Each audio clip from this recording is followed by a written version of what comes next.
বাংলাদেশি মেয়ে একটি কেক বানায়, তারপর সেটা বাইরে নিয়ে আসে তার বন্ধুদের দেখানোর জন্য। হঠাৎ এক ইন্ডিয়ান মেয়ে তার বাইক নিয়ে আসে এবং বাংলাদেশি মেয়ের কেক দেখে জোরে জোরে হাসতে শুরু করে। বাংলাদেশি মেয়েটির খুব রেগে যায় এবং সে ইন্ডিয়ান মেয়েটির কাছে গিয়ে বলে, মজা করো না, যদি সাহস থাকে তাহলে আমার সঙ্গে কেক বানানোর প্রতিযোগিতা করো।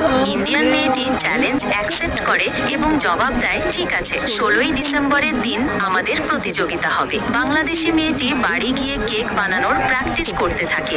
অবশেষে 16ই ডিসেম্বরের দিন চলে আসে। প্রতিযোগিতা শুরু হয়। প্রথমে ইন্ডিয়ান মেয়েটি কেক বানায়। তখন ইন্ডিয়ান লোকেরা বলে, আমাদের কেক জিতবে। তারপর বাংলাদেশি মেয়েটি কেক বানায়। তখন বাংলাদেশিরা বলে, আমাদের কেক জিতবে। কিন্তু বিজয় নির্ধারণ হবে ভোটিং এর মাধ্যমে। ইন্ডিয়াকে জেতাতে চাইলে কমেন্ট করুন, আর বাংলাদেশকে জেতাতে চাইলে লাইক আর সাবস্ক্রাইব করুন।